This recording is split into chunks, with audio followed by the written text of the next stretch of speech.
Mabilis na inapula ng Armed Forces of the Philippines ang patuloy na umiinit na pagbatikos ng makakaliwang grupo hinggil sa presensya ng ilang military troops sa paligid ng Metro Manila.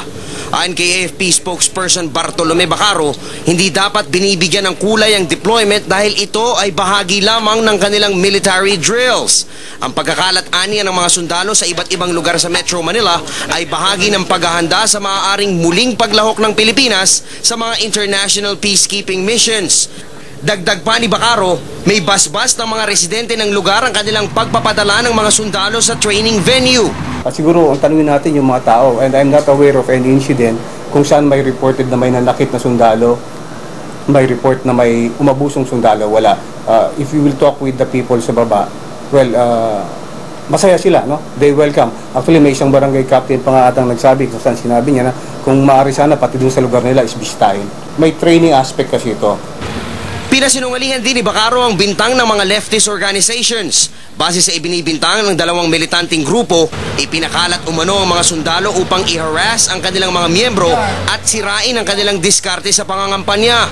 Katwiran ng tagapagsalita ng AFP, that would be an allegation. Because yung mga kasundaluhan natin doon, they are aware of their roles, no? And alam nila na they should not be participating in partisan politics. Samantala, hinamo naman ng AFP ang mga nag-aakusa na isumbong sa kanila kung meron mang mga abusadong sundalo at sila ang bahalang magparusa dito. That will be violation of the Omnibus Election Code. That will be violation of the Memorandum of Agreement signed by DND and the Commission on Election, wherein the AFP is party to it. So, they will have to face the consequences ng ganung action. Para sa National Broadcasting Network, Snow Badwa ang inyong naging tagapagbalita.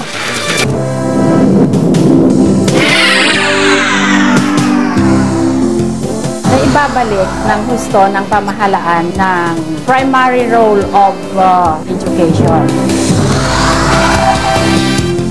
Halos kumpleto na po.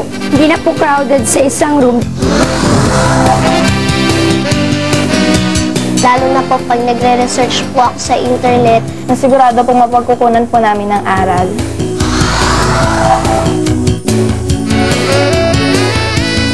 The administration now is doing quite well. Sinisiguro ng pamahalaang Arroyo na makakapag-aral sina Leonora Lim at ibang kabataang tulad niya.